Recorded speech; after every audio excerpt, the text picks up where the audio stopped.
revolução industrial.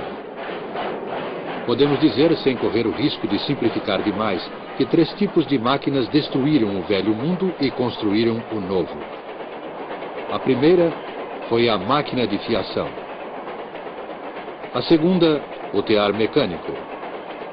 E a terceira, o motor a vapor.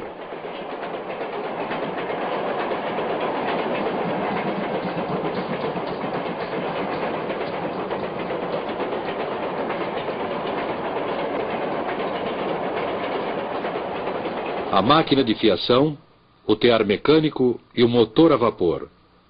3 instrumentos que, juntamente com outras máquinas, transformaram o mundo. Desde os tempos primitivos, o homem vem fabricando e utilizando instrumentos. O instrumento executa um trabalho pequeno, visto que os músculos do trabalhador fornecem a força e o seu cérebro a habilidade. Séculos e séculos de fabricação e de utilização de máquinas. No ano de 1765, há mais de 200 anos,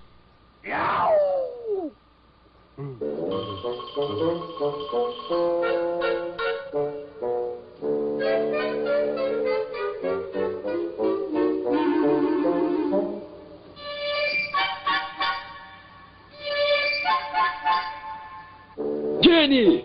Jenny! Eu consegui! James Hargreaves aperfeiçoou a máquina de fiação manual, batizando-a com o nome de sua esposa, Jenny.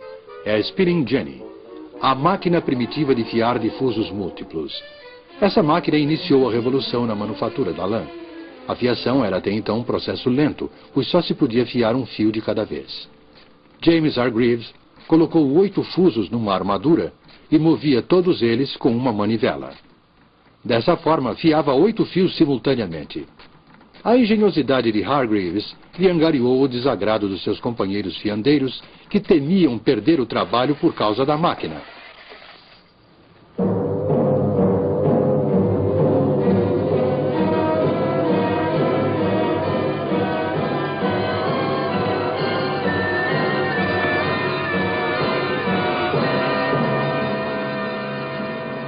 Mas Hargreaves não desistiu do seu empreendimento. E logo depois desenvolveu uma outra máquina que fiava 16 fios ao mesmo tempo. Uma criança podia, ao girar a manivela desta máquina, realizar o trabalho que antes era executado por mais de 100 homens. Ninguém conseguiria mudar o curso da história, pois uma descoberta iria inevitavelmente abrir caminho para outra. Em 1784, a população de Godby Marwood, uma pequena aldeia na região central do país, estava inquieta em virtude do que acontecia na casa do ministro da aldeia, o reverendo Edmund Cartwright.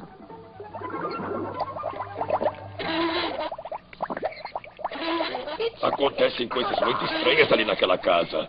Parecem coisas do diabo.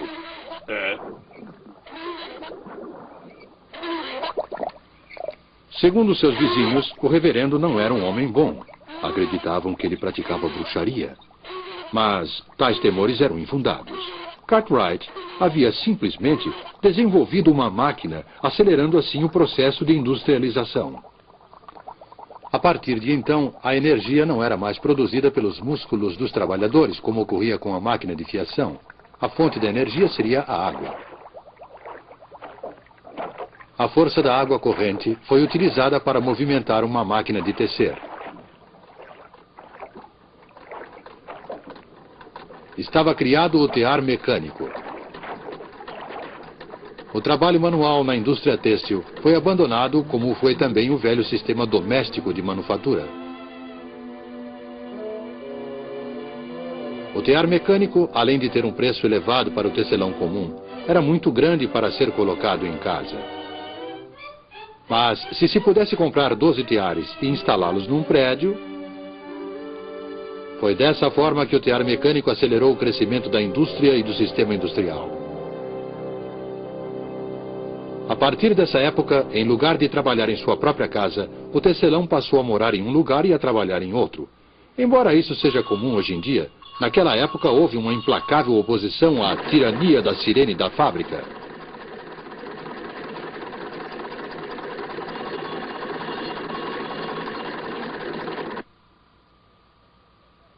Houve tempos em que eu tinha vontade de jogar as minhas lançadeiras no chão.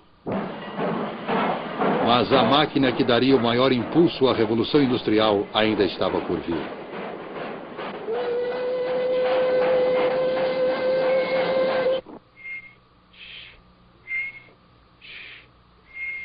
James Watt, quantas vezes já disse para não perder seu tempo? Você não servirá para nada, menino. Não estou perdendo tempo, mãe. Eu estou inventando uma coisa. Inventando uma coisa? O que você está fazendo, menino? Nada demais, mãe. Ainda não tenho certeza, mas acho que é um motor a vapor. A história em torno do jovem Watt e a chaleira de sua mãe não é mais do que uma lenda. O primeiro motor a vapor foi, na verdade, desenvolvido por Thomas Newcomen em 1705 e era utilizado para retirar água das minas de carvão. Um dos motores de Newcomen foi levado para a oficina de Watt para conserto.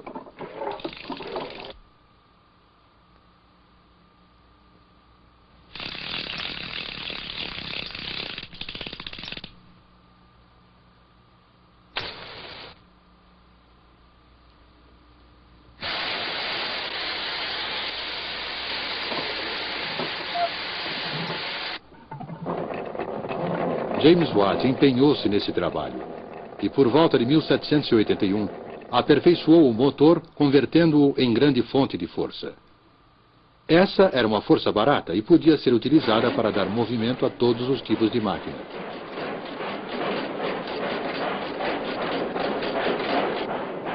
Com o motor a vapor de Watt e com o aperfeiçoamento dos métodos de beneficiamento do ferro e do aço, a Revolução Industrial era um fato consumado. A máquina de fiação e o tear manual foram abandonados. Surgiram as grandes cidades, não de um dia para o outro, mas no curto espaço de 100 anos.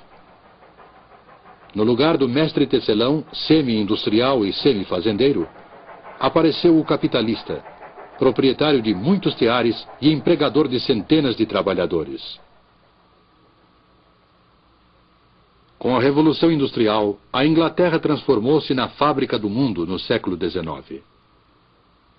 Era um período que exigia criatividade e desembaraço. Juntos, empresários e engenheiros criaram uma era na qual a Grã-Bretanha ocupou a supremacia do comércio mundial.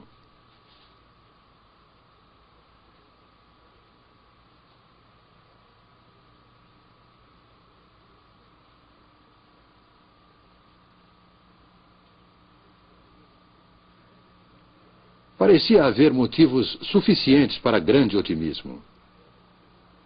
Ser um inglês no início do século XIX significava ter acesso, se fosse um inglês rico, a todas as comodidades e prazeres que o mundo podia oferecer.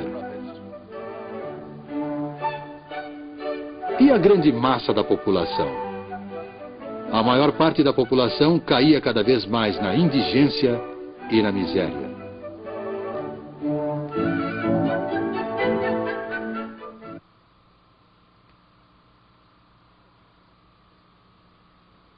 A qualquer hora do dia podia-se ver as mulheres utilizando, para as necessidades domésticas, a água de uma vala imunda e fétida, cujas margens eram cobertas com uma mistura de lama e lixo.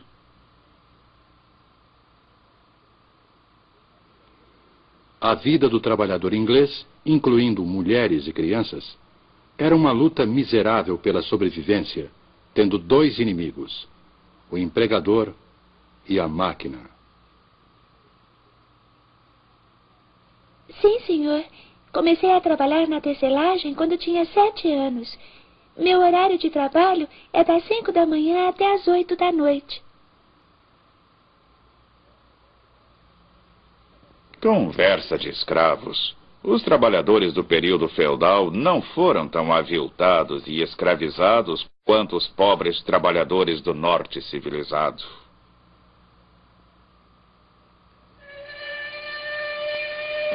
Os homens eram empregados nas minas de carvão para o serviço de escavação. Seus instrumentos de trabalho eram as picaretas e as pás. As mulheres e também as crianças eram encarregadas de arrastar a carga do carvão bruto de uma extremidade à outra através dos túneis subterrâneos.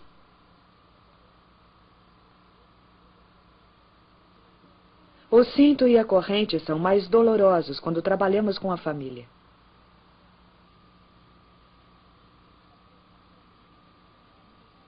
É comum as mulheres largarem a carga e caírem da escada.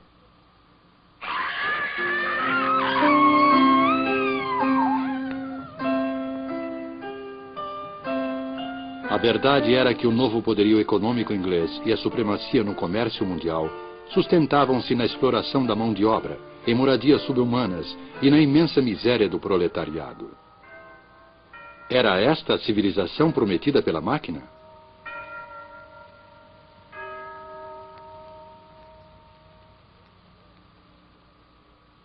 Observo com prazer que a classe operária inglesa está conscientizada de sua exploração e que ela odeia aqueles que a exploram.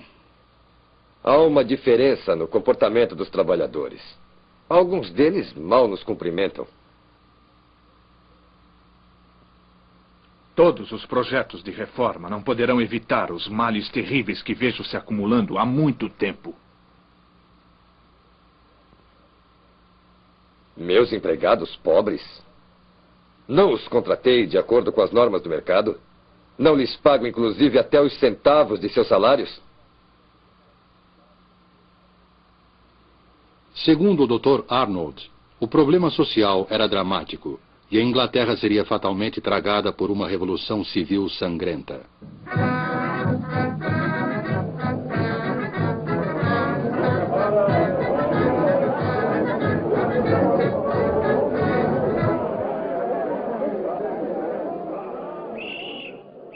Durante anos, houve muito debate público pela reforma dos males sociais causados pela Revolução Industrial.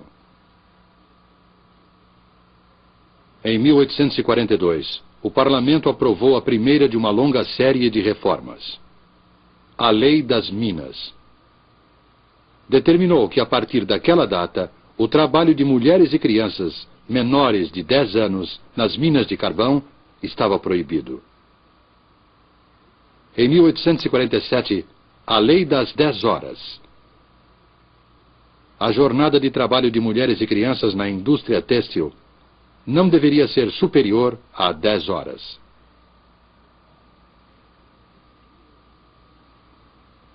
E em 1875, os sindicatos, que até aquela data tinham seus poderes de negociação limitados por lei, ganharam proteção legal.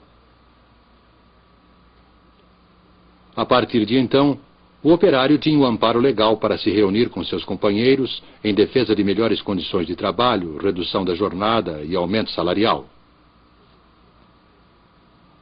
A produtividade foi o outro motivo.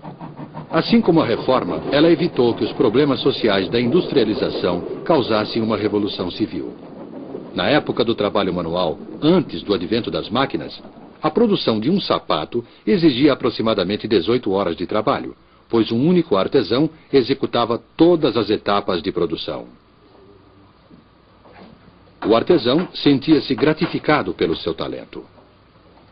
Mas, para sobreviver, era obrigado a trabalhar muito para compensar sua baixa produtividade, que era inevitavelmente baixa, dado que ele só podia executar uma única operação por vez.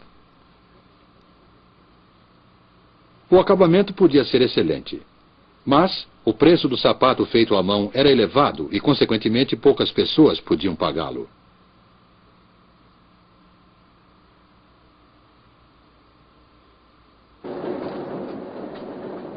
Com o advento da máquina, a produtividade dos trabalhadores cresceu espantosamente. Implementou-se a divisão do trabalho.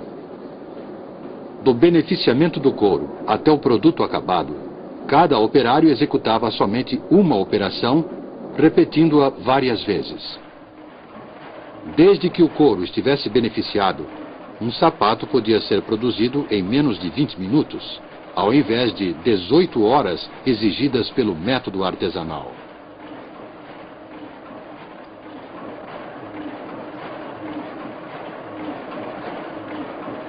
Dessa forma, cada homem produzia mais graças à máquina, e sua produtividade cresceu. As horas de trabalho em toda a indústria foram diminuídas. O salário aumentou. e os preços dos produtos baixaram. Assim, o operário podia comprar o seu próprio produto. Mais pessoas podiam se beneficiar da crescente riqueza do país. Essa foi a promessa da máquina e da Revolução Industrial. É verdade que essa promessa ainda não se cumpriu inteiramente. Mesmo assim, é uma promessa de benefícios materiais para todos.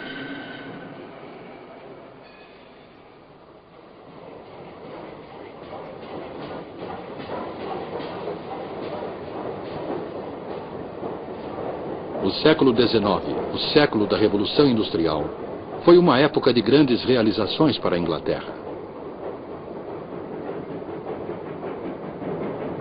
Uma nação de economia agrícola, com uma grande manufatura de lã, transformou-se em uma nação industrial, de engenheiros, de minas de carvão, de empresas siderúrgicas e de fábricas. Essa transformação da economia causou muito sofrimento para a classe operária. Mas, por outro lado, em um período muito curto, a Inglaterra tornou-se o maior exportador de produtos.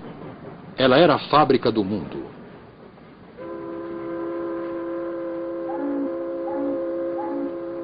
Além de exportar locomotivas, motores a vapor, têxteis e outros produtos acabados, talvez o que mais a Inglaterra exportou foi a industrialização. Dessa ilha separada da Europa pelo oceano, a Revolução Industrial se espalhou, levando para o mundo os grandes problemas, assim como os benefícios materiais da moderna civilização industrial.